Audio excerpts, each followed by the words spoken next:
저희가 2011년부터 안전도시를 만들기 위해서 많은 노력을 해왔고요. 광주라는 교육과 또 부산이 안전도시를 정했습니다만 저희는 거기다 디자인을 접목해서 새로운 관점에서 도시 안전을 도모하는 그런 조치를 하고 있습니다. 광주 디자인센터 그리고 부산 디자인센터와 MOU를 맺었습니다. 그분들도 깜짝 놀라더라고요. 디자인 쪽에서 안전을 접근한다는 것을 저희들이 처음 알았고 대전에 앞서 있기 때문에 함께 금년도에 큰 일을 도모해보자. 박근혜 정부가 안전을 국정으로 마련하고 꼽고 있기 때문에 저희는 상당히 희망을 갖고 금년에 좋은 행사를 준비하고 있고요. 또 이미 2010년도에는 지경부로 안전 IT 융합센터로 우리 대전 발전연구원과 오건대학교 지정돼가지고 전국을 커버하고 있습니다. 이런 맥락 속에서 오늘 소방안전본부와 MOU를 통해서 저희가 지금 안전행정부에 응모하고자 하는 큰 프로젝트가 있는데 같이 해보고자 합니다. 그래서 경찰청도 앞으로 MOU를 맺어야 되고 이렇게 해가지고 대전이 안전도시에서 가장 수범적인 그런 도시가 될 수 있도록 그리고 그것을 또 뛰어넘어서 안전산업을 대전의 밀리언으로 만드는 그런 노력을 저희들이 기울여 나가겠습니다. 함께 도와주신 분들 정말 고맙습니다. 감사합니다. 잘 아까도 이렇게 말씀하셨지만 현 정부가 이제 안전을 주제로 해가지고 많이 강조를 하고 있습니다. 그래서 그에 따라서 소방에서도 네 가지 관점에서 업무를 추진하고 있습니다. 첫째가 국민을 위한 소방, 그러니까 국민 개개인의 소방을 국민 개개인을 위한 소방. 두 번째가 이제 칸막이 벽 없애기 해서 융합 행정에 변화가서 협 행정적으로 계속 나가자. 세 번째가 우리 현장 중심으로 해올 수밖에 없으니까 현장 중심으로 한 그런 안전정책. 네 번째가 공직기강을 확립하면서 국민에게 가까이 하는 그런 소방을 되자하는 것이 저희 이제 새 정부 들어서서 소방에서 가고 있는 방향입니다. 그래서 대전에서도 물론 그렇게 하고 있지만 또 아까 원장님께서 말씀하신 대로 거기에 플러스 디자인 쪽까지 첨부해서 이제 그 디자인 어떻게 보면 뭐 만화나 애니메이션이나 디자인이 혼합적으로 쓰기도 하지만 또 어떤 디자인에 포함된 기술을 하기도 하고 또 역으로 그런 방법이 있습니다만 저는 그런 쪽으로 이렇게 이제 오늘 또 새로운 말씀을 드렸는데 예전에는 제가 포럼에 해가지고 소방 안전자분 얘기를 했었는데 오늘은 소방 디자인자분도 한번 다시 또 얘기를 해보고 싶거든요.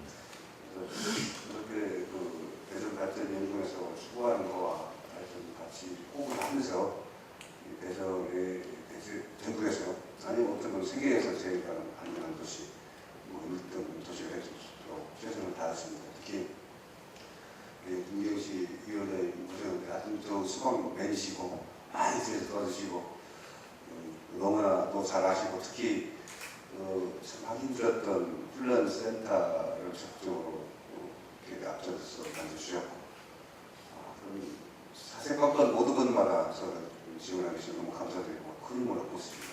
오늘 이 자리에서 다시 한번 감사의 말씀드리고요.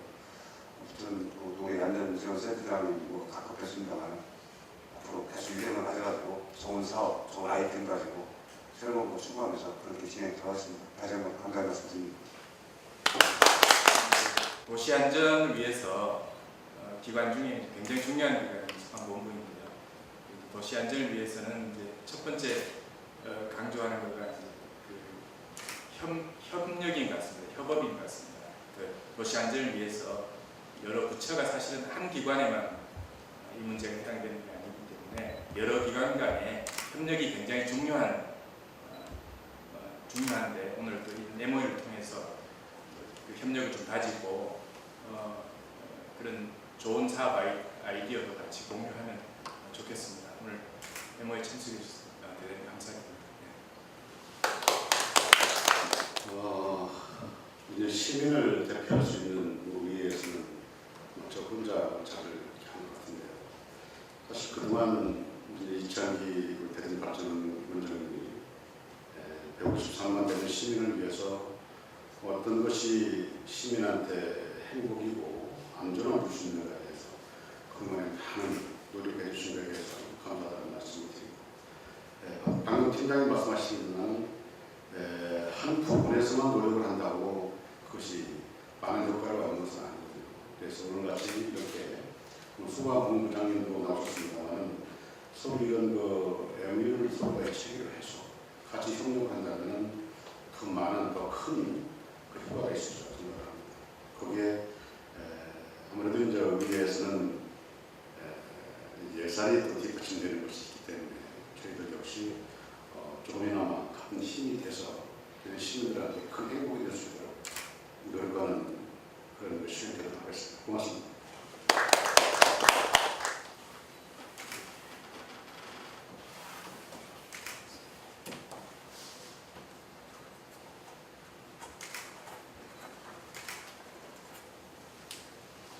하나, 둘, 셋. 시각적인 그 사진을 보시면은 로비홀에 마찬가지로 오리엔테이션 및 재난 역사라든지 소방 활동 시스템에 대한 정보 전시를 할 수 있는 공간이 마련이 되어 있고요. 대구 지하철 화재를 재현을 한 코너가 있습니다.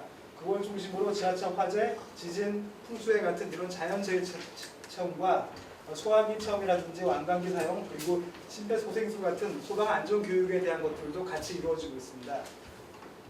다음은 서울 보람의 시민안전체험관입니다. 현재 2010년도에 개관한 시설로서 그 재난 발생에서부터 탈출까지의 어떠한 재난 스토리에 대한 부분으로서 구축이 되어 있는 첫 번째 시설이라고 할 수 있겠습니다. 이곳 역시 이제 무료로 서울시에서 운영을 하고 있는 시설이고요. 체험 횟수는 그렇게 많지는 않습니다. 평일 4회, 주말 2회 정도로 운영되고 있습니다. 지하 1층부터 지상 3층까지 총 4개층에 걸쳐서 시설이 마련이 되어 있습니다.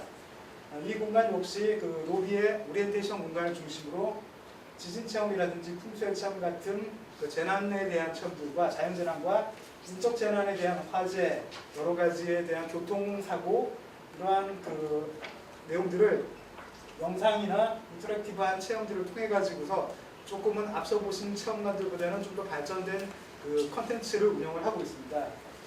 그리고 이곳 역시도 소방박물관을 조금 규모 있게 설정을 해서 우리나라 과거에서부터 현재까지 소방과 관련된 여러 가지 시설들에 대한 것들을 전시 어떤 목적으로서 활용을 하고 있습니다.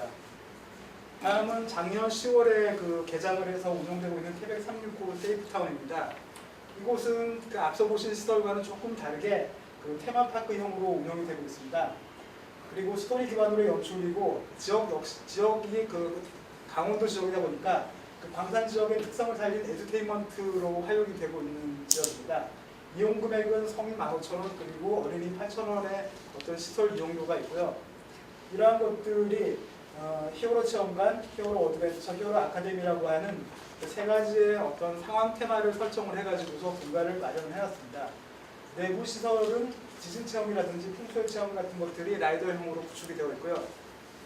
야외 시설에 그 훈련탑이라든지 여러 가지 활동형 어드벤처 공간을 마련을 해서 다양한 그 체험형 테마를 좀 더 본격적으로 운영을 하고 있는 그러한 장소라고 보여집니다. 다음은 올 4월달에 그 개장을 한 전북 임실의 119 안전체험관입니다. 이 체험관은 그 타겟 자체가 어린이로 맞춰져 있습니다.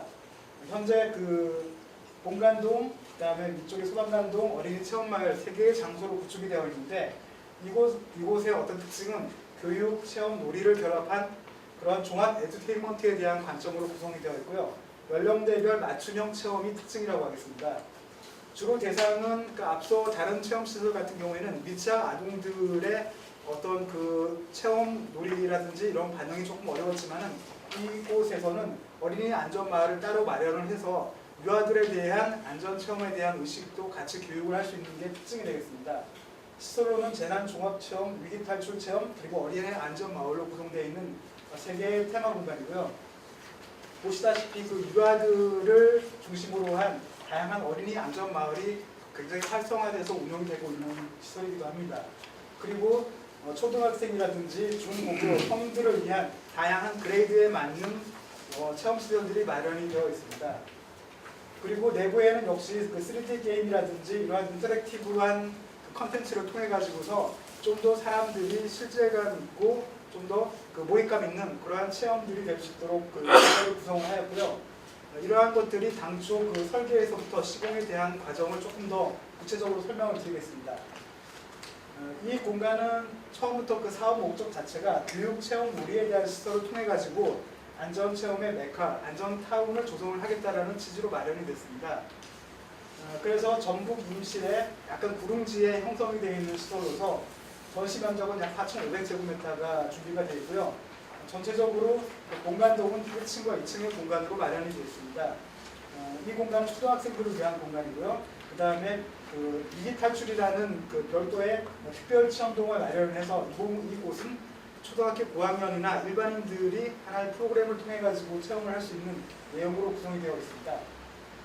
그리고 보시는 그림이 유아 6, 7세 미취학 아동과 그다음 1, 2학년 정도의 대상 어린이들을 이용을 한 키자니아 스타일의 그 연령대에 맞는 어떤 체험 공간을 마련을 해서 다양한 어린이들에 대한 그 체험들도 놓치지 않도록 준비를 하였고요. 이 계획을 위해서 입지적 특성이라든지 공간, 문화적, 사회적인 특성을 분석을 해서 반영을 한 시설이 되겠습니다.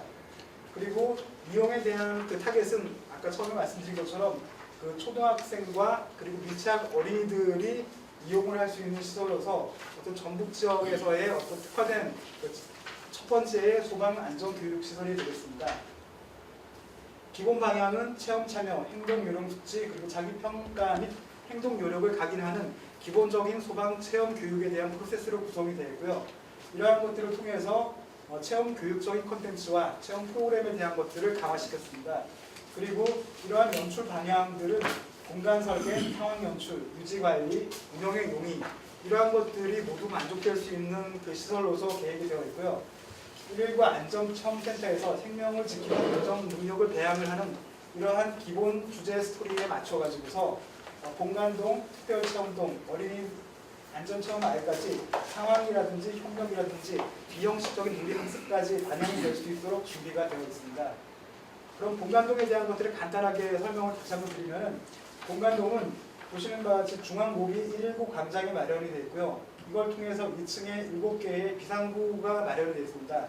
이러한 공간들이 각각의 테마, 7개의 테마로 구성이 되어 있으며 내부의 시설들이 최종적인 마감과 그 개장되어 있는 상황의 모습이 이렇게 준비가 되었습니다.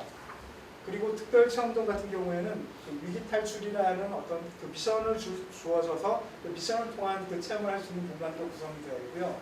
이 공간에 대해서는 여러 가지 그 소방에 대한 실질적인 여러 가지 상황에 대한 대처하는 능력들을 이곳에서 시뮬레이션 할 수 있게끔 공간이 마련이 되어 있습니다. 현재 완성되어 있는 모습이 위기 탈출 체험동의 모습으로 현재 개상이 되어 있습니다. 그리고 다음은 마지막으로 어린이 안전체험 말입니다. 보시는 바와 같이 그 공공의 거리의 공간과 안심거리의 공간 이 두 개의 공간에 8개의 테마 영역을 설정을 해서 그러한 것들이 그러한 그 유아 어린이들을 위한 하나의 소규모 그 테마파크 형식으로 보여줄 수 있게 구성을 했고요. 이러한 곳곳에 보면은 여러 가지 소방서, 그 다목적에 대한 안전 유치원, 재난 안전 입장, 여러 가지 수련에 대한 시설들이 마련이 되어 있습니다. 거기에 대한 시설들이 현재 이렇게 완성이 돼가지고서 현재 개장돼서 운영이 되고 있습니다. 예, 전북 같은 경우에는 이러한 시설을 통해서 그 전국에 하나뿐인 어떤 안전 레저 테마파크 그리고 안전 관람에 대한 그 기준을 가지고 있는 안전 전북을 홍보를 하고 그리고 관광에 대한 부분에 있어서의 어떤 역할도 같이 포괄적으로 수용할 수 있는 그런 2단계 안전 레저 관광 단지 사업까지 주변과 연계돼서 현재 2단계 사업이 추진이 되고 있습니다.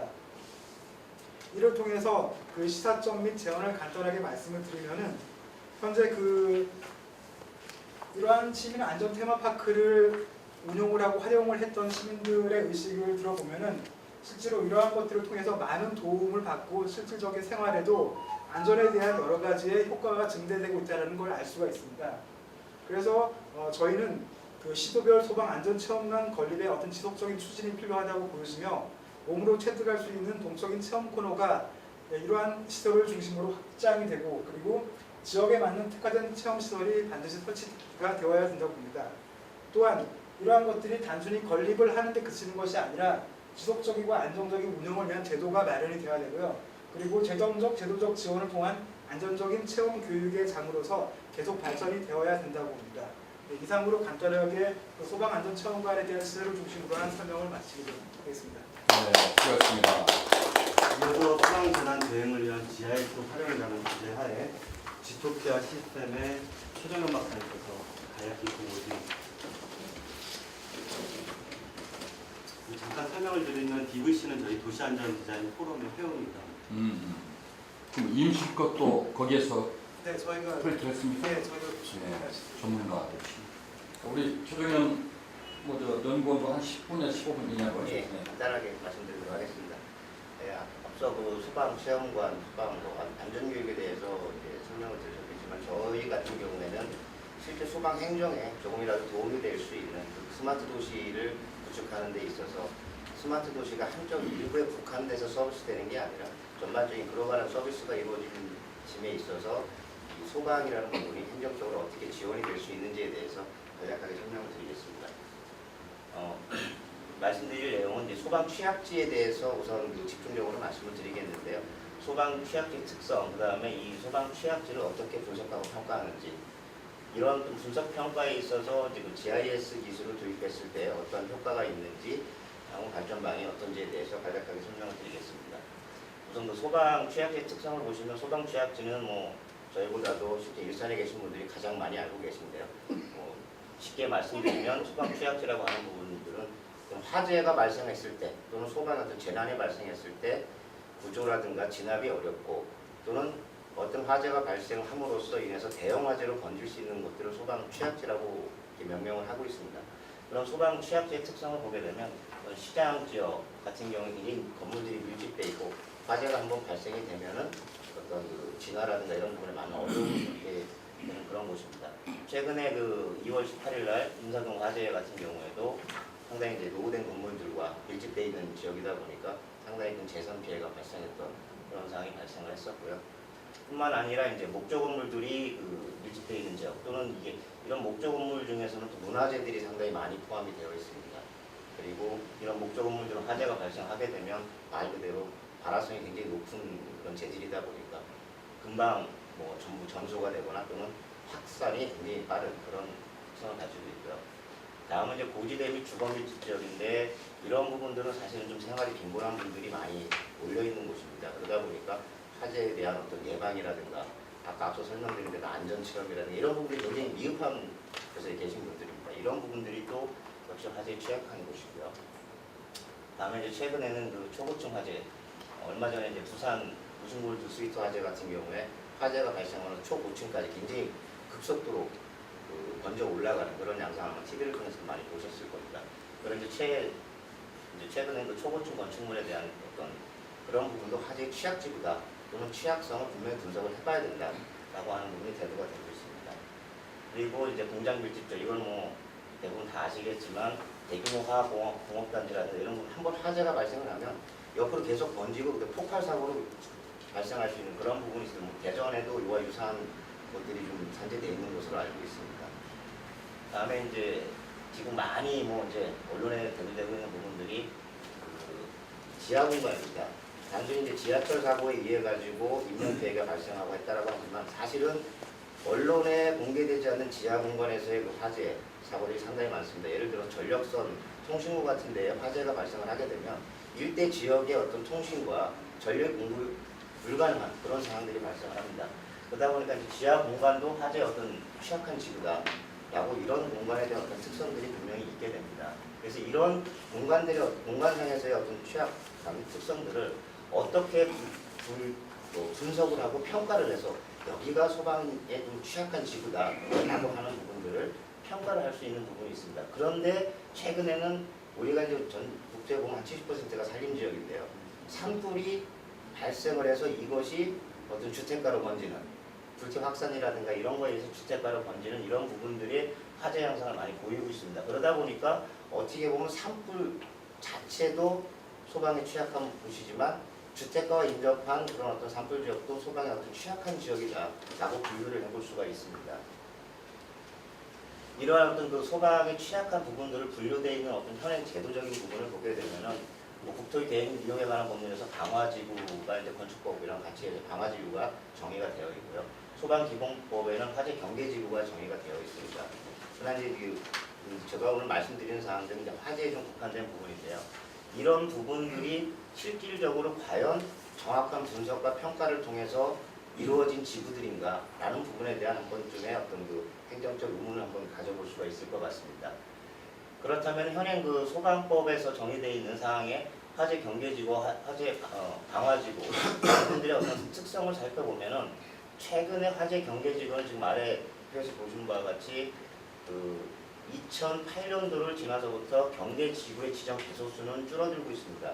결국 무슨 이야기냐면 화재에 취약한 지역들이 도시 재개발이라든가 재생 좀 이런 부분을 해가지고 취약지구가 줄어들고는 있지만 실질적으로 취약지구에 지금 포함되지 않은 아까 지하공간이라든가 산림과 밀집된 지역들은 현재 지정이 되어 있지 않은 그런 상황입니다. 뿐만 아니라 이제 방화지구는 도시계획법상에서 도시관리계획에 의해서 방화지구가 정의가 되는데 오히려 이렇게 이제 재개발을 했던 또는 도시 재생을 했더라도 방화지구의 면적은 계속해서 증가되고 있는 추세입니다. 그렇다면 이 두 가지 상황에서 바라볼 때 분명히 소방에 취약한 지구가 언밸런스가 나고 있다는 그런 양상을 좀 볼 수가 있습니다. 같은 그 소방 업무를 보심에도 지금 경계지구와 개소수는 줄어드는데 면적은 늘어난다. 좀 뭔가 언밸런스한 그런 그 양상을 보이고 있고요. 그런 현행 이런 취약 지구들에 대해서 서울을 한번 예를 들어서 분석을 해봤을 때 방화지구와 경계지구의 어떤 그 중복되는 유형, 민접되는 유형, 일부 중적 또는 포함되는 유형 아직까지 방화지구와 화재 경계지구의 어떤 종합적 정비가 이루어지지 않고 있다는 것을 한눈에 볼 수 있는 그런 상황이고요. 이렇게 이제 그 소방 취약지에 대한 부분들이 어떤 특성을 갖고 있고 현행 지금 관리가 어떻게 되고 있는데 향후에 이런 분석 평가는 어떻게 해야 될지 그 부분에 있어서 현행 지금 분석 평가하는 부분을 한번 바라봤습니다. 그러다 보니까 아주 그냥 단순한 여기에 화재가 발생했을 때 어떻게 될 것이냐 과학적 분석이 아닌 그 어떤 체크리스트에 의한 그런 분석들을 지금 죄송합니다. 체크리스트에 의한 분석을 하고 있고요. 그러다 보니까 이런 체크리스트를 통해서 하는 그런 취약지 분석에 보면은 과연 방호 시설을 얼마나 갖고 있느냐, 비상 조치에 대한 그런 어떤 시설들을 어떻게 갖고 있느냐 이거에 의해서 경계지구나 방화지구 이런 부분들이 정의가 되는 것 같습니다. 그러다 보니까 이런 부분들을 좀 더 과학적으로 평가하기 위해서는 공간에 대한 어떤 화재 위험 모델, 즉 아까 말씀드린 취약 공간에 대한 어떤 화재 위험 모델 또는 건물의 어떤 특성에 대한 위험도 특성을 통해 가지고 분석과 평가를 해볼 수 있겠다. 이렇게 되면 좀 더 정확한 소방 행정에 도움이 되는 취약지 관리할 수 있는 기능을 제공할 수 있겠다 싶어서 저희가 한번 좀 분류를 해봤습니다. 이런 분류 과정들은 지금 오늘 그 양해각서를 체결한 안전할지 융합센터에서도 어떤 아이디어를 제공해 주셔서 실제 프로토타입을 개발을 해봤던 그런 상황입니다. 그래서 이제 도로 접근성에 대한 어떤 도로폭 부분, 방역 피해가 발생했을 때의 도시화 구역에 대해서 방역 피난 곤란 구역 또는 그 건폐율이라든가 불연 영향률에 의해서 지역 연소가 위험한 지역들, 어떤 도로폭에서 접근성이 굉장히 곤란한 지역이죠. 소방활동 곤란고요. 또한 그 피난이 어려운 지역. 이렇게 해가지고 소방이 취약진 지역들을 분류를 해볼 수 있겠다. 근데 역시 이러한 사항이 가능한 이유는 최근에 이제 그 정부 3.0에서도 이야기한 것처럼 공공정보 그 개방에 대한 그런 내용으로 해가지고 빅데이터가 형성이 되고 있습니다. 아마 대전시 같은 경우에도 상당 그 유관기관에서 많은 그 공공의 데이터를 보유하고 있는데요. 이런 공공의 데이터를 통해 가지고 분석을 통해서 정확한 소방 취약지 관리가 가능하다라는 겁니다. 그래서 재난 관련 GIS를 이제 활용을 하는 데 있어서 기존에 활용했던 분야는 말 그대로 이제 관계청, 지자체 기타 부분이 이제 텍스트 중심이라든가 위치 정보 중심에 의해서 취약지 그 소방 활동에 대한 서비스만 이루어졌습니다. 이것이 이제 소방 활동이 아니라 그러니까 진압 활동이 아니라 예방 활동, 행정 활동에 GIS가 이제 활용될 수 있는 부분으로 빅데이터가 형성이 되고 정보가 서로가 유관 기관 간에 이제 협조적으로 그 정보 공유가 가능하기 때문에 그럼 빅데이터를 활용을 했을 때에 어떻게 소방 취약지에 대한 GIS 모델링을 할 수 있는지 살펴봤더니 기존에 가지고 있는 이제 속성 데이터들, 그 다음에 이제 기존의 데이터들을 정비해서 새로운 빅데이터를 생성하는 그런 과정입니다. 이렇게 됐을 때에 앞서 보신 대로 연소 위험도, 방역 피난 곤란 구역도, 지역 또는 지구 피난 위험도들을 다 작성을 할 수가 있고요. 이걸 통해서 취약지를 관리할 수가 있습니다. 뿐만 아니라 이제 대시민 서비스로서 각종 어떠한 형태적으로 시민들에게 서비스할 수 있고 재난이 발생했을 때 소방 활동을 함에 있어 가지고도 모바일로 서비스가 가능한 그런 시스템으로 발전할 수가 있습니다.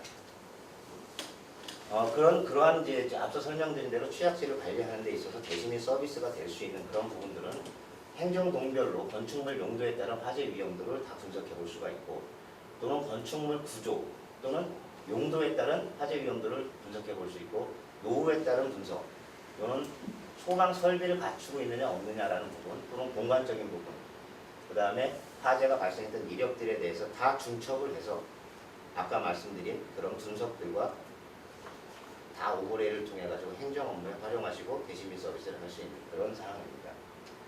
그러한 예로 이제 이것은 프로토타입을 작성을 해봤던 겁니다.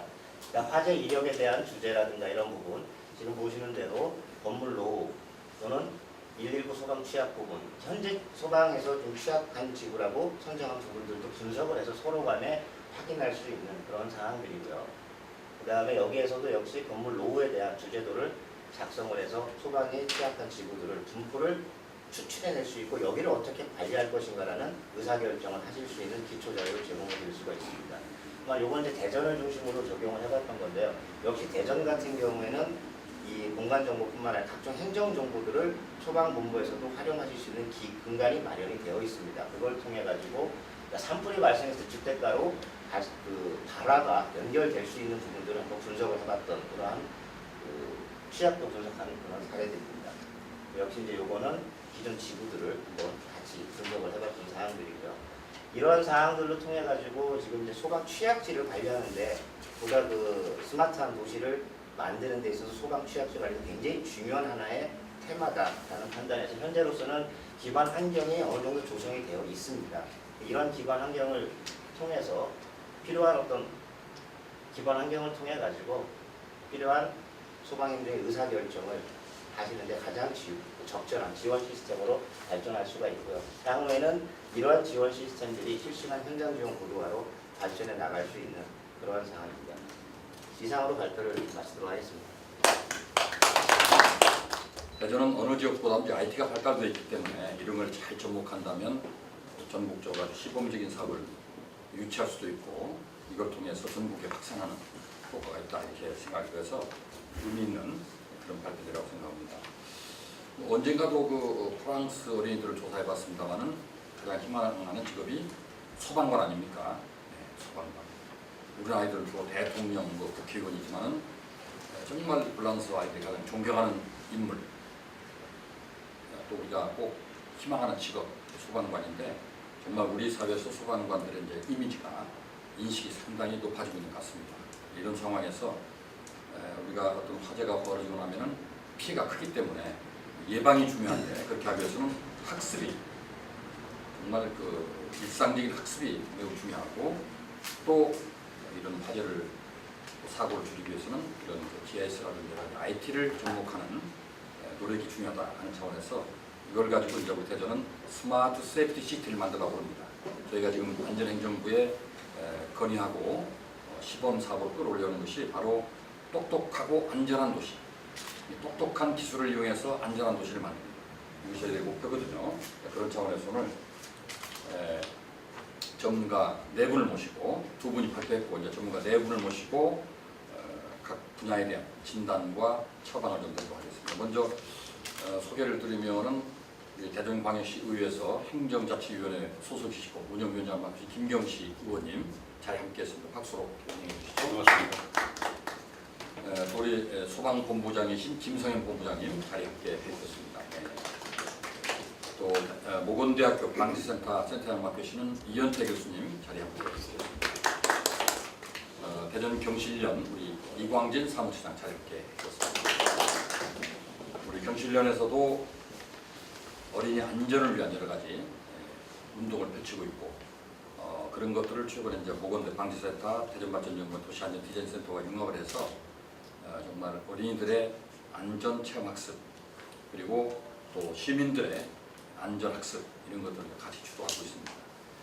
대전은 다른 지역보다는 그렇게 많은 화재가 일어난 적은 아닙니다. 다행히 우리 소방본부에서 노력을 많이 하고 또 예방 활동을 하기 때문에 많이 일어나고 있지 않지만 그래도 일어났을 때는 그 재산의 피해라든지 생명의 피해가 엄청나기 때문에 미리 예방하는 게 중요하고 방지하기보다는 이제 뭐 감지한 막을 써야 된다 하는 일본 사람들 표현이 있어요.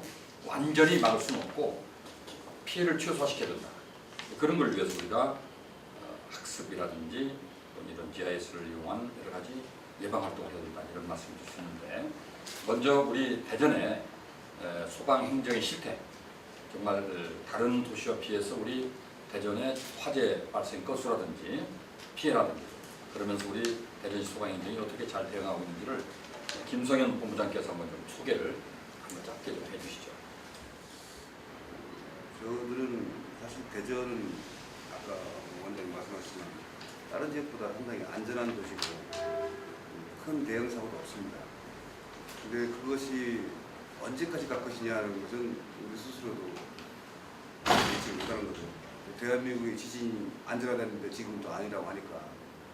그래서 저 대전에서는 현재 직원들에 대한 어떤 국민들을 지키기 위한 기강 확률이라고 할까요? 그러나 그것이 훈련과 평상시에 대비책을 강구하는 기초가 될 테니까 그런 쪽으로 좀 하고 있고요. 기타 뭐 예방 활동도 예전에 소방 검사에서 소방 특별수사를 했었겠죠. 그래서 특히 취약 부분, 특히 위험한 부분에 대해서는 일상적인 어떤 그 검사 차원을 떠나서 전반적으로 다 훑어보는 그런 소방특별수사 체제를 저희에서 하고 있고요.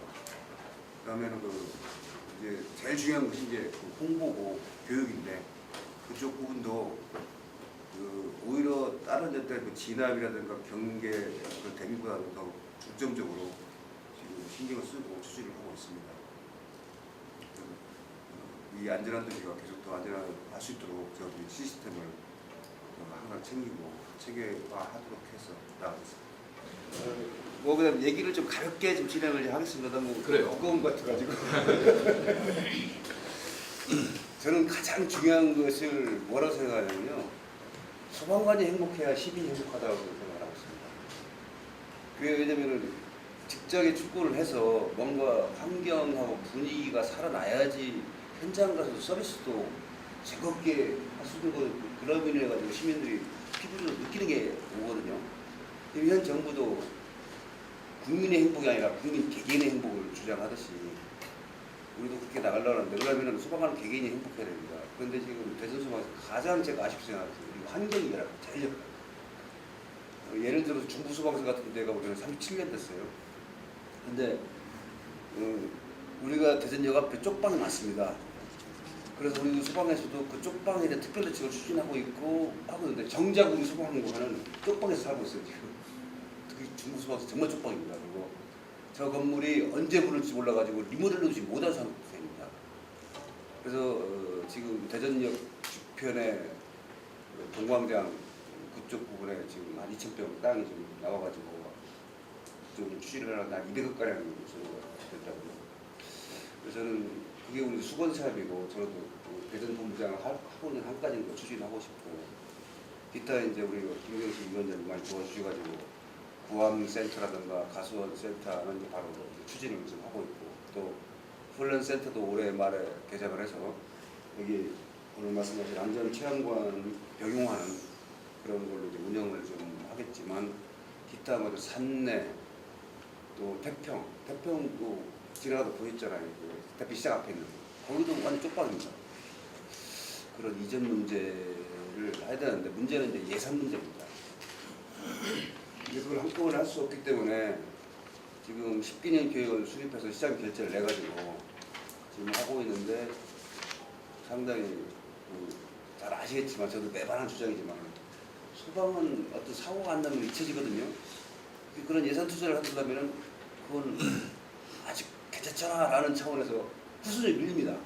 왜냐면 이제 앞에서 하고 싶은 일들이 많기 때문에 그걸 하다 보면은 어떻게 보면은 대전시에서 200억 아무것도 아니죠. 아무것도 아닌데 사실상 다른 사람 하다 보니까 이제 밀리고 그렇기 때문에 그 현상이 계속 지금 되고 오는 건데 그것도 그렇지만 또 소방 차량, 어떤 개인 안전 창구 여기에 대한 노후와 이것도 현장 가면 목숨과 직결되는 그런 장비들인데 이게 지금 개별적으로 오래된 장비들이 많이 있고 현장 가서 잘못하면 지금같은 사고와 직결되는 그런 것 좀 해야 되는데 그런 문제도 있고 그래서 저희들이 추진하는 게 시에 있는 지방자치단체 예산뿐만 아니라 국고 예산을 합의해서도 청구와 건의를 하고 또 그래서 추진을 하고 있습니다만 그것도 한계가 있습니다. 왜냐하면 대전시 공모, 소방공무원은 지방직이기 때문에 국가 차원에서 그것은 지방에서 해야 된다는 논리로 지원을 잘 안 됩니다. 그러나 아까 봤던 또 지방에서는 지방 나름대로 항상 수준이 밀리니까 그게 안 되고 있고 국가에서는 지방 업무니까 안 준다고 하고 있고 그래서 그런 부분들이 항상 어렵고 계속 애를 쓰고 있고 노력을 하고 있는 부분이 좀 가슴을 한번 이렇게 들고요. 그 부분이 되면은 정말로 자신 있게 제가 훈련도 우리 그 소방관들 정말 베테랑으로 프로로 많은 자신 있습니다. 그런데 그런 환경들이 좀 어렵다 보니까 제가 정말 그 순간은 조진다고 하나요? 막 그렇게 하기가 좀 미안한 감도 있고 그런 걸 해결해주고 나서 어느 정도 훈련도 강하게 해라 막 해야 되는데 근데 다행스러운 것은 우리 김경식 위원장이 해주신 훈련 시설들이 세워지기 때문에 그쪽 가가지고 이제 훈련을 할 수 있는 부분이 있지만은 그것도 또 한계 소방서에 치중돼 있어가지고 매일매일 할 훈련이기 때문에 그런 거 아쉬운 부분이 좀 있거든요. 그런 부분 아쉬우면 제가 너무 많이 했으면 좋겠습니다. 네. 그래. 그러면 좀 받아서 우리 김경식 위원장님께서 예산 부족, 별도 보고 드리겠습니다. 중요하겠지만은 이제 예산 확보가 중요하고 그다음에 이제 또 주어진 예산 범위 내에서라도 우선순위를 잘 정해서 효율적으로 활용해야 되는데 어떤 좀 해법들이 있는지 한번 현장에 보시면서 말씀해 주시죠. 방금 본부장님 말씀하셨습니다만 뭐 대전에 그 한정된 예산을 가지고 뭐 단기간 내에 전체를 다 바꿀 수는 사실 어렵죠. 그러다 보니까 작년에 마침 그 제가 시정 질문을 해서 대전에 훈련소를 하나 만들었으면 좋겠다. 훈련하는 그 단원들이 외지에 가서 훈련을 받고 오는데 그것만 한번 줄여보자 해가지고 작년에 그 시정 질문을 해서 다행히 관찰이 돼가지고 지금 그 훈련소를 짓고 있는 걸 제가 지난번에 목격을 했습니다. 근데 거기에 하나 더 붙인다면은 아까 이제 우리 이제 초등생들, 유치원생들이 어떤 그 안정, 그들이 그 안전 체험장을 같이 거기다 이제 경험할 수 있도록 그것을 아마 저희 의회에서도 노력을 하겠습니다만은 아마 그런 쪽에 상당히 그 생각을 같이 하고 있고요.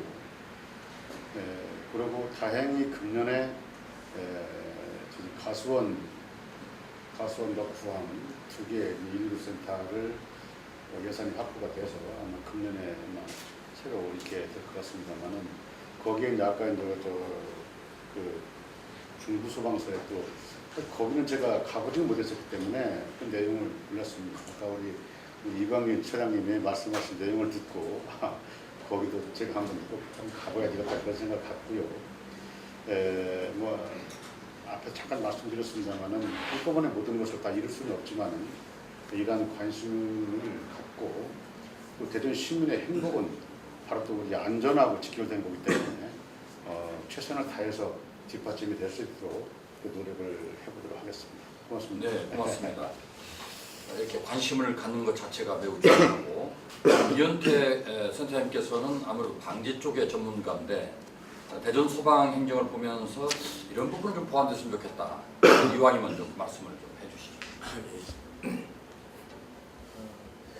그거 하기 전에 잠깐 그 아까 뭐 체험장 프로그램 한 사례 말씀하셨는데 사실 저기 보면은 굉장히 이제 체험장 프로그램이 여러 가지 물리적으로나 굉장히 규모 있게 진행된 것 같은데요. 지난 아까 식사 시간에 말씀드린 것처럼 후쿠오카 같은 경우를 보면 그 체험장이 그다지 이렇게 뭐 시설이 굉장히 뭐 좋다든가 그런 뭐 새로운 시설이 들어갔다 그렇지는 않은 것 같더라고요. 그리고 안에 들어간 프로그램 자체가 굉장히 짜임새 있게 잘 이루어져가 할 수 있는 그런 프로그램으로 인식을 했었는데 사실 저희들도 이렇게 뭐 물론 이제 어떤 테마 성격을 갖고 있는 프로그램도 중요하긴 하지만은 기획할 때는 그렇게 생각한다면 예산이라든가 이런 부분에 좀 우리가 조금 그 실행성을 높일 수 있지 않을까 그런 생각을 해보고요. 그 말씀하신 거로 제가 답을 드리면은 지금 이제 사실은 이제 그동안 계속 우리가 스마트 안전이라고 이제 말씀드렸고 지금도 아까 최정민 박사님 이제 결국은 데이터를 기반으로 해서 소방 취약 지구를 이제 분석을 해서 화재가 발생하면 그것이 어떻게 확산이 될 것인가, 거기에 어떤 부분이 취약할 건가 이런 것들을 이제 완전한 정말 정확한 데이터를 기반으로 해가지고 행정이 이루어지지 않습니까? 그래서 사실은 데이터를 이용하는 게 굉장히 가장 싼 방법인데 사실 저희들이 그렇지 않기 때문에 오히려 물리적인 데다가 또 많은 부분 이제 더 많은 투자가 필요하지 않을 생각이 듭니다. 그래서 결국은 정보를 기반으로 해가지고 하는 그런 소방 행정 조금 더 크게 나간다 하면은 사실은 그 정보가 소방에 대한 정보만 아니지 않습니까? 그러니까 복합적으로 여러 가지 크게는 뭐 안전까지 또 더 크게는 우리 스마트 정부를 구축하는 데서 결국은 데이터를 기반으로 하는 거기 때문에 이 데이터를 기반으로 한 그런 시스템을 구축하는 거. 여기에 항상 걸림돌이 되는 게 뭐냐면 그동안 각 부처나 부서에서 정보를 굉장히 많이 축적하고 있는데도 불구하고 정보가 공유되고 있지 못하는 그런 큰 문제점이 있는 것 같습니다. 정보를 분명히 데이터베이스도 굉장히 많은 노력이 들어가지고 갖고 있는데 이게 이제 공유가 되지 않은 부분. 그래서 그런 노력이 있긴 하지만은 정부에서도 물론 정보를 공유하기 위한 여러 가지 플랫폼 이야기를 하고 있지만은 그게 지방 정부에 영향 올 때까지 기다릴 수는 없는 것 같아요. 그래서 지금 특히나 우리가 이 대전이 또 과학의 도시인 만큼 이 정보를 기반으로 해서 플랫폼 우리가 좀 더 적극적으로 구축해서 그런 스마트한 그런 행정을 할 수 있는 기반을 구축하는 게 필요하다 그런 좀 말씀을 드릴 수 있겠습니다. 네, 우리가 주어진 자료들, 특히 이제 빅데이터들을 제대로 활용하지 못해서 사실 이런 그 안전을 확보하지 못하는 부분인데, 그래서 우리가 소방본부, 경찰청, 기상청 전부 MOU를 맺어가지고 빅데이터를 공유하고 그걸 바탕으로 이제 우리가 예방활동하기 위한 노력을 하고 있습니다. 우리 저 시민단체 입장에서 대전경찰의 이광진 사무처장도 대전 소방이 안고 있는 과제 또는 뭐 앞으로 해결할 방향 이런 거 좀 언급을 좀 해주시죠. 글쎄요, 그 데이터를 하나 좀 찾아볼 때 2007년 12월 데이터에 그 우리나라 국민의 75.5%가 안전 불감증이다 이렇게 그런 데이터가 나와 있더라고요. 그러니까 뭐 어떤 안전사고를 보면서 나는 아닐 거야, 나하고는 상관없겠지 이런 좀 아니란 좀 생각들이 결국 우리 그 시민들이 가지고 있는 생각이 아니냐. 그래서 이것들을 어떻게 바꿔나가느냐 하는데 이제 문제가 있지 않나 좀 생각이 듭니다. 결국은 시민의 의식들을 이제 고치시켜야 되는데 그것이 단순히 그냥 우리가 뭐 의식을 고치시키기 위해서 교육을 사람을 모아놓고 교육을 한다 이것들을 통해서는 불가능할 것 같고요. 결국은 시민사회 진영하고 전문가 그룹, 관 여기가 그 함께 움직이지 않으면 이것들은 불가능하지 않나 좀 생각이 듭니다. 그래서 이분 그 일반 시민들을 위한 어떤 교육의 그 교육 체험 시설들의 필요성들이 그런 반드시 우리 지역에서도 필요한 것이 아니라 해서 앞에서 말씀하신 것처럼 어떤 그 안전체험 센터가 됐든지 안전체험 시설이 됐든지 지역에서 반드시 좀 입지를 좀 시켜야 되는 그런 과제를 우리가 안고 있지 않나 이렇게 생각을 합니다. 행정 쪽에서는 결국 이것들을 사업화시키겠다는 어떤 의지 그리고 사업 실행에 대한 어떤 자기 좀 계획이 좀 필요하겠고 결국 의회에서 또 이거 관련 조례를 만들어 주셔야 되고 예산과 관련해서도 또 이제 도와주실 부분들이 있는 것 같아요. 그리고 전문가분들은 여기에 대한 프로그램을 개발한다든지 시설 운영과 관련해서 자문을 해주시는지 이런 부분이 필요한 것 같고 시민들은 적극적으로 이제 프로그램에 참여해야 되는데 이것들을 시민사회 조직들이 좀 만들어내고 만들어진 동력들을 여기에 좀 참여시키는 것들이 필요하지 않나 이렇게 생각됩니다. 그래서 가능하다면은 이런 시설을 만들고 운영하기 위해서 민하고 관 그다음에 어떤 전문가가 참여하는 어떤 이름이 될지 모르겠지만은 하나의 좀 위원회, 준비위원회 이런 것들을 좀 구성해서 사업들을 추진하는 게 좋지 않나 좀 생각이 들고요. 만약에 시설이 가능하다면은 저는 개별적으로 분산시켜서 하는 것보다는 연계된 프로그램들을 가지고 운영할 수 있는 공간들을 찾아보는 게 좋지 않나 이렇게 생각이 듭니다. 예를 하나 든다면은 우리가 어린이 교통안전 체험과 관련해 가지고 엑스포에 있으면은 그 옆에 유사한 그 소방안전으로 해가지고 둘의 어떤 시너지 효과를 끌어낼 수 있는 부분도 있거든요. 그렇다면은 뭐 그 공간이 되든지 아니면 아까 그 본부장님 말씀하신 것처럼 이 뒷거리를 뭐 소방안전의 거리를 만들었다면은 뭐 도청 안에 있는 기존 도청 안에 있는 일부 공간을 그런 체험 시설로 쓰는 것들, 그래서 그 두 프로그램이 연계될 수 있도록 하는 것들이 좋지 않나 좀 생각이 듭니다. 그리고 프로그램과 관련해서는 어떻게든 흥미가 있고 어떤 재미들을 유발해내야 된다고 생각하는데, 그거 관련해서 우리 지역 같은 경우에는 연구단지가 있고 그 과학기술들이 다른 지역에 비해서 뭐 앞서 있는 부분들이 있다면은 그런 어떤 그 프로그램을 이곳 프로그램하고 그 과학기술하고 좀 접목시켜서 할 필요가 있지 않냐. 그래야지 우리 지역만의 어떤 특화된 프로그램들을 운영할 수 있지 않나 좀 생각이 듭니다. 그리고 프로그램을 운영하더라도 뭐 그 연령별이라든지 아니면 학력별 그 프로그램을 좀 차등화시킬 필요가 있지 않나.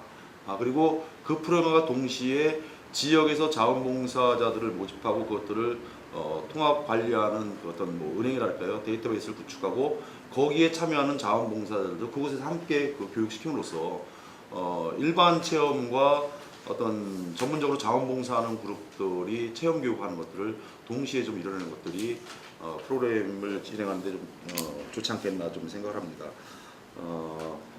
그리고 내용들에 있어서는 저는 내용들에 있어서 아주 그 전문적인 내용들로 자꾸만 가지 말자. 일반적 그 시민교육에 있어서는 간단한 프로그램들 위주로 갔으면 좋겠다 하는 생각입니다. 예를 든다면은 우리가 언젠가 그 TV 드라마를 보는데 승강기에 갇혔는데 이거 그 비상벨을 누르는 게 아니고 자기 남자친구한테 울면서 이게 휴대폰으로 해가지고 나 승강기에 갇혔어 이런 그 내용이 나오더라고요, 드라마를 보니까. 근데 아주 간단하게 그 안에 있는 안전 그 벨을 누르면 되는데 이걸 누를지 모르기 때문에 전화를 하는 거거든요. 그래서 아주 그렇게 그 간단한 우리가 일상생활에서 안전과 관련해서 그 사용할 수 있는 간단한 내용들에 대해서 교육하는 것들이 좋겠다. 물론 이제 체험도 그런 것들 중심으로 좀 꾸려도 큰 문제는 없지 않겠나 이런 좀 생각을 해봅니다. 네, 이제 두 가지 뭐 좀 얘기를 주셨는데 우리 김경식 위원장님께서 같이 한번 좀 논했으면 좋겠는데, 역시 이제 화재 예방을 위한 홍보와 그리고 이제 그 교육이 중요하면서 대시민 협력 체계, 그래서 어떤 소방안전 거버넌스 같은 걸 만들면 좋겠다는 제안 하나 하고, 이 소방안전 체험의 그 센터를 어떤 다른 우리 대전 지역의 특성과 연계해서 과학이라든지 또는 소방안전 거리라든지 이런 것과 연계해서 하는 것이 다른 지역과 차별화되지 않냐 뭐 이런 얘기를 하고 있는데, 이 거버넌스 문제와 체험센터 연계 문제 한번 좀 짚어. 그 체험센터는 방금 저기 차장님 말씀하신 대로 소방서와 연결이 됐던, 아니면 아까 말한 엑스포에 있는 그런 교통안전 여러 가지 안전 거기랑 연관이 됐던 간에 그렇게 같이 연관이 돼 줌으로써 많은 것이 시너지 효과를 볼 수 있지 않나 이렇게 보고, 저는 아까 왜 제가 잠깐 그 식사 시간에 그런 말씀 드렸냐면 지금 남부 소방서에 지금 훈련관을 좀 새로 좀 증축을 하고 있거든요. 그렇게 되면은 소방관들이 많이 와서 이제 훈련에 참여도 할 것이고, 지금 이제 초등생이나 뭐 유치원생들도 그쪽에 와서 보면서 실질적으로 거기에다 조금만 더 이게 보강만 하면은 체험장이 될 수 있을 것 같거든요. 그래서 아까 그런 말씀을 드렸는데 어디가 됐든 서로가 그렇게 같이 공존할 수 있는 그런 장소가 됐으면 좋겠습니다. 일단 무슨 그렇게 말씀드리고, 거버넌스 문제죠. 네. 소방 안전 거버넌스. 그런데 아까 말씀하신 대로 이제 민관 네. 전문기관 그런 그 협의체를 하나 구성하는 것도 상당히 좋을 것 같습니다. 거기에서 뭐 충분한 뭐 내실 있는 토론 같은 것도 이렇게 하면서 어차피 그쪽으로는 계속 우리가 발전을 해 나가야 되는 상황이기 때문에 상당히 필요성이 있다고 생각합니다. 예. 자, 그러면 또 소방이라든지 뭐 하여간 그 우리가 안전을 확보하기 위해서 가장 적은 돈을 들이는 방법은 IT 기술을 접목하는 것들이거든요. 우리 이현태 교수님께서 안전의 IT를 기술하는 어떤 사례라든지 또 산업의 발전 가능성 뭐 이런 중심으로 좀 한 말씀을 좀 해주시죠. 예, 아까 제가 이제 그 정보를 기반으로 해가지고 정보 시스템이 필요하다는 건 그건 이제 근본적으로 우리가 같이 우리가 필요하다고 보고요. 아마 이제 실제적으로 이제 그 대전시에도 뭐 예를 들자면 정보 담당관이라는 그 조직도 있고 해가지고 정보 문제를 많이 다루고 있지만 사실 이게 그 여러 가지 정보가 필요한 부분입니다. 근데 그런 부분을 조직적으로 어떻게 활용할 거냐 하는 부분에 대한 부분을 아까 지금 거버넌스도 말씀하셨는데 사실 거버넌스 차원이 잘 그 돼야만이 사실 그런 일들을 효과적으로 좀 할 수 있다고 보고요. 그래서 그런 차원에서 우리가 정보 시스템 구축하는 거하고 그런 노력이 실질적으로 이루어졌으면 좋겠다는 부분이고요. 아까 실제로 이제 IT를 이용해 가지고 그 이런 그 것들이 어떻게 잘 이루어질까 하는 사례를 좀 제가 이제 그 키워드를 제가 감성 안전이라는 키워드를 제가 최근에는 사용을 합니다. 감성 안전. 결국 뭐냐 하면은 그 안전해야 될 안전의 대상은 시민이라고 보는데요. 시민이 사실은 본인이 어떻게 안전해야 될 건가 하는 것을 인식시키는 게 가장 중요한 거죠. 그게 아마 그런 차원에서 교육도 중요한 부분이고 또 우리가 어떤 그 사고라든가 어떤 뭐 그런 재난이 발생했을 때 그 시민에게 정확한 정보를 전달하는 것. 그동안은 우리가 보통 이제 어떻게 했냐면 일방적으로 그 이렇게 그런 그 안전 시스템을 제공하는 측면에서만 자꾸 이제 그걸 구축하고 이렇게 했었는데 사실은 정보를 실제적으로 안전해야 될 그 대상이 그 정보를 갖는 게 굉장히 중요한 부분이거든요. 근데 우리가 많은 부분 갖고 있지 못합니다. 예를 들자면 화재가 발생했다면은 화재가 왱왱거리고 가는데 실제로 화재가 발생했는 거 바로 옆에 뭐 바로 옆동에 화재가 났을 수도 있는데 사실은 많은 경우에 이제 시민이 어디에 발생했는지 사실 모르거든요. 그러니까 이런 부분이 사실 정보를 제공하는 겁니다. 그러니까 사실은 아까 정보 이야기를 했는데 그런 정보를 제공하는 것조차 잘 안 돼 있거든요. 예, 이런 것들이 우리가 IT 기술이나 이런 거를 잘 접목을 해가지고 소방 어디에서 화재 났다는 정보를 사실은 시민한테 전달할 채널을 만들어 주는 것이 필요한데 많은 분 아마 소방방지청에서 어디에서 화재가 났다는 것을 시민인데 알려주는 자체가 여러 가지 경로에 아마 막혀 있을 거로 생각을 합니다. 이런 것들도 결국은 아까 정보 공유하고도 관계되거든요. 그래서 우리가 부처 간에 있는 서로 정보도 공유하고 공유된 정보를 잘 이렇게 쿠킹을 해가지고 안전에 대해 시민에게 전달하는 거. 여기에는 분명히 이제 IT 기술이 큰 예산을 들이지 않고도 충분히 할 수 있는 부분이고요. 또 하나가 뭐냐면 시민 참여 부분입니다. 그러니까 그 시민이 결국은 이제 결국은 모든 그 안전에 대한 부분을 정부나 지자체가 다 할 수가 없으니까 결국은 시민이 함께 협력을 해가는 모델인데 시민 협력을 도모하는 그런 아주 유효한 방법 중에 하나가 최근에 뭐 SNS라든가 여러 가지 우리가 이미 이제 그런 IT 기술이 접목되어 있는 툴들이 있기 때문에 이걸 접목하는 것도 사실은 지금 뭐 기술적으로도 그렇게 어렵지 않은 기술이거든요. 그래서 이런 것들을 빨리 실현해야 되는데 결국은 할 수 있도록 소방이나 이런 부분에 대한 의사결정이나 이런 것들의 거버넌스가 잘 만들어지면 우리가 미리 좀 선제적으로 우리가 구축할 수 있는 그 환경을 만들 수 있지 않을까 그렇게 생각합니다. 네, 고맙습니다. 우리 김소희 본부장님 아까도 말씀했지만은 칸막이 행정 때문에 사실상은 문제를 종합적으로 풀 수도 불구하고 부분적으로 풀리고 그러면서 이제 문제가 많이 발생하거든요. 소방만 또 중요한 게 아니라 경찰, 또 기상청 많은 부분들이 서로 협업을 해야만이 이제 문제가 풀릴 텐데 그런 차원에서 어떤 안전에 관한 협업 시스템 구축 좀 생각해 보신 것이 있는지요? 제가 지금 이제 계신 토론자분들 말씀드린 제가 잠깐 정리 좀 해봤어요. 네. 결론적으로 말씀을 좀 드리겠습니다. 근데 지금 여기 계신 분들 쭉 말씀하시면서 저들이 크게는 2개, 작게는 4개 이렇게 좀 나눠지네요. 그래서 하나는 이 안전에 대한 걸 하기 위해서는 우선 첫 번째가 사고의 전환, 두 번째는 행태의 변화입니다. 그러니까 뭐냐면 생각과 행동을 바꿔야 된다는 얘기죠. 그렇다면 사고의 전환을 생각을 바꾸는 것은 또 뭘로 다룰 수 있냐면 우리는 전국에서 없는 국민묘지가 대전 현충원에 있습니다. 그거하고 이제 이 또 원도시 활성화라는 이 대전시의 또 중요한 또 사업이 있습니다. 그러면은 이 도청 주변에다가 어떤 소방 추모의 거리라든가 아니면 소방 안전의 거리라든가 아니면 의료원 사람들의 거리라든가 해서 분위기를 일단 만들어주고 예를 들면은 이 도청 주변에 있는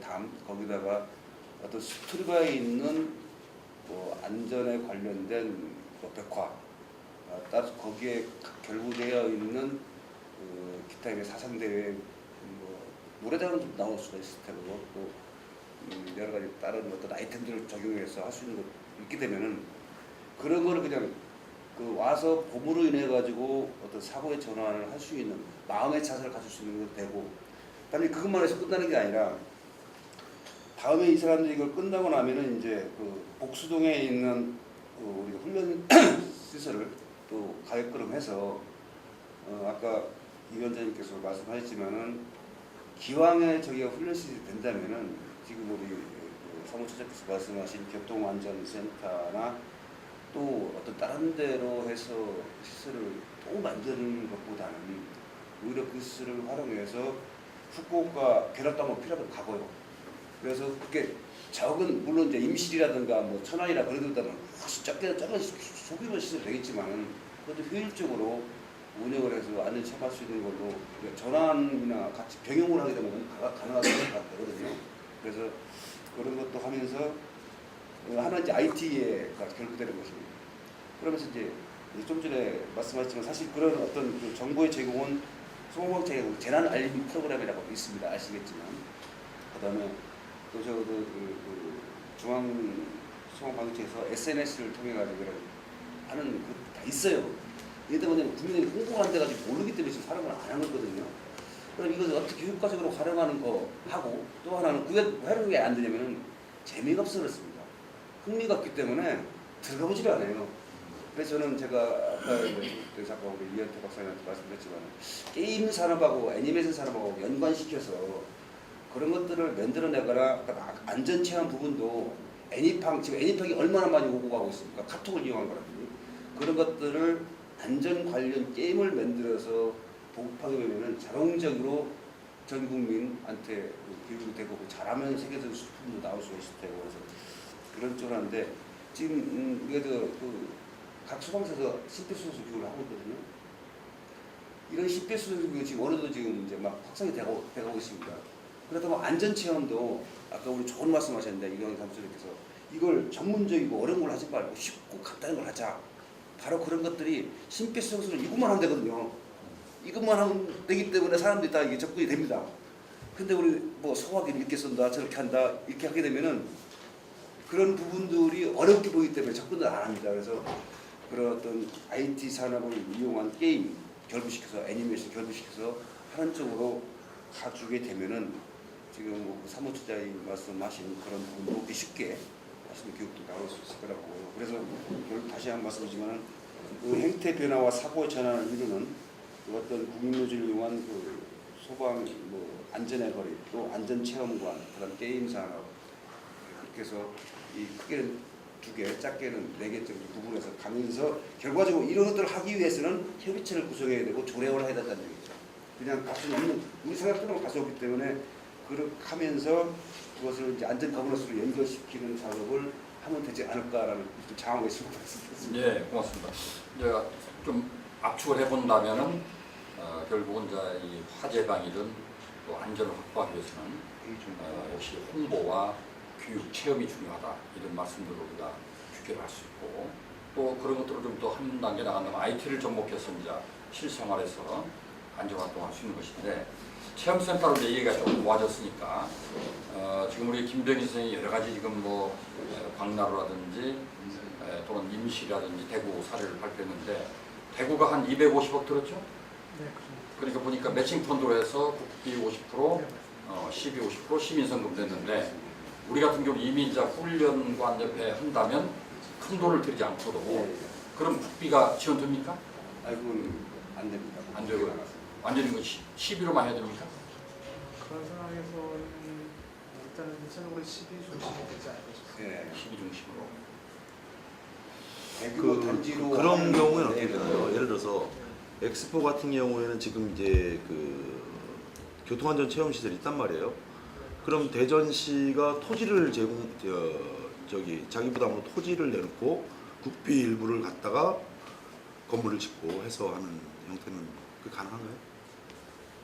그거를 유치하는 주체가 어디냐에 따라 가지고서 이제 그거에 대한 예산 편성도 될 수 있다고 보여지는데요.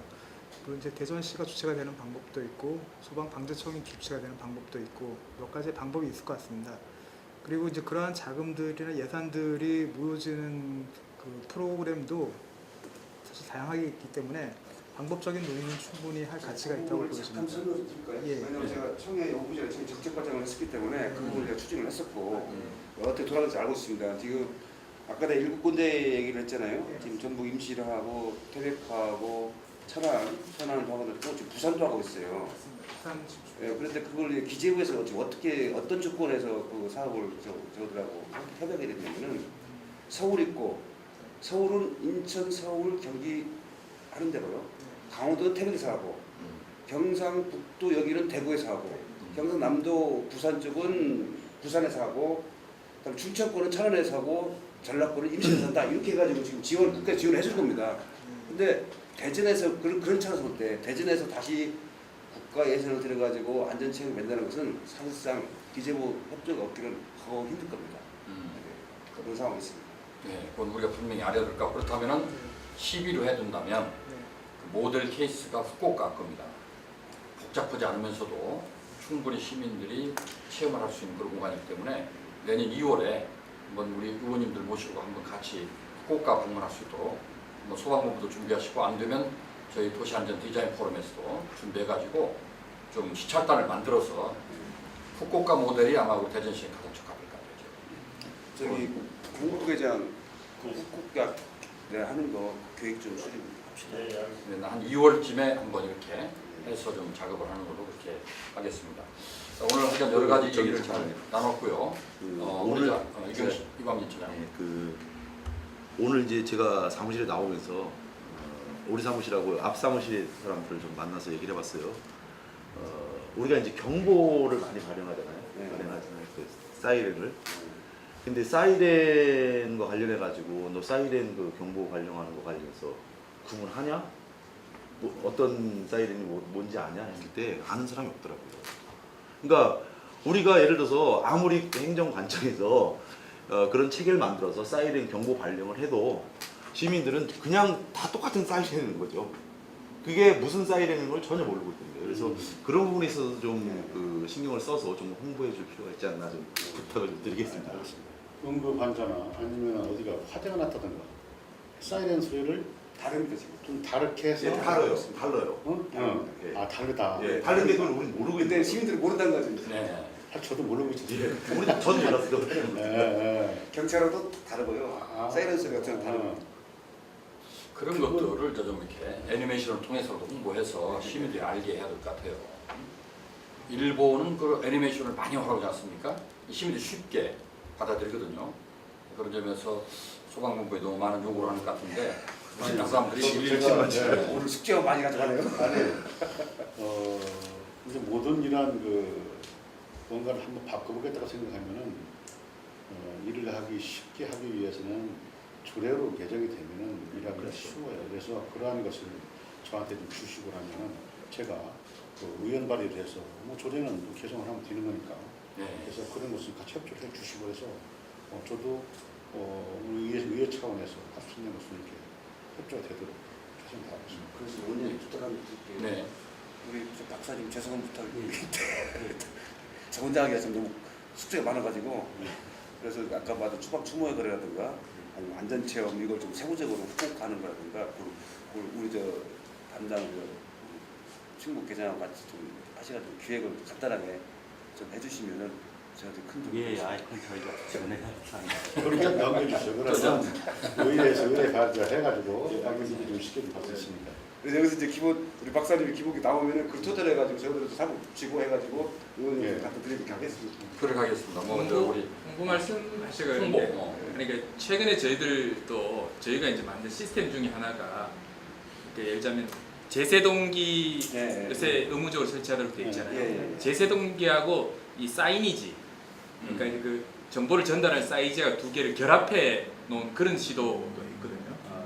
예, 그러니까 그런 것들 이제 결국 이제 홍보하기 위한 수단 같은 것들 또 이제 뭐 저희들 이제 IT 누르면 이제 신고도 되고 하는 그런 시스템 같은 개념인데 예. 그런 어떤 방법들도 생각. 아까도 말씀드린 A판 같은 식으로 해서 그렇게 홍보할 수는 없는 수가 없나요? A판 게임하는 식으로. 아 지금 말씀하신 거가 이제 결국은 이제 어떤 사고 발생에 대해 그걸 어떻게 전파할 건가 네트워크를 지금 말씀하시는 것 같아요. 이미 이제 가장 가까이 하기 전에요. 예, 그냥 게임 A판 게임을 통해서 평상시에 예. 아까도 저 우리 저 뭐 아까 말씀하신 가능한 것 같아요. 아 사이렌 예. 수도 틀리다. 근데 A판 게임하다가 내가 그럼 저 화재 사이렌 울려야지 아니면 구사에 울려야지 하면서 본인이 게임으로 하는 방법을 통해서 하면 시끄러 재밌게 나갈 수 있는 예. 그런 것도 IT 쪽에서 개발하면 좋겠다는 생각을. 그런 뭐 구체적인 어떤 내용들도 한번 이렇게 서로 교환하는 그런 기회도 있으면 좋겠습니다. 그 현장에 계신 분들과 같이 논의하다 보면 예. 아이디어로 만들어진 제품도 아이디어를 있고 서로 이제 뭐 공유하고. 그런 아이디어도 예. 구체적으로. 그래요. 하여간 119 그러면 많은 국민들이 만능 열쇠로 생각하지 않습니까? 그러다 보니까 아주 업무가 많이 과부하 걸려서 힘든데 가끔 우리 소방 공무원들 좀 휴식도 필요하고 그리고 격려도 필요하고 아까 말씀했던 아이디어는 저희 도시안전 디자인 센터에서도 이 소방관 뭐 추모의 거리라든지 소방 안전의 거리를 한번 만들어보는 그 기본 계획을 만들어서 전해드리고 체험센터 문제도 좀 같이 머리를 맞대고 해가지고 우리 소방본부 일을 덜어드리면서 정말 우리 대전의 모든 시민들이 안전하고 안심할 수 있는 안정적인 도시를 만드는 데 우리 모두 힘을 합치는 그런 계기가 되기를 오늘 워크숍에서 오늘 토론회에서 마무리 결론으로 내겠습니다. 감사합니다.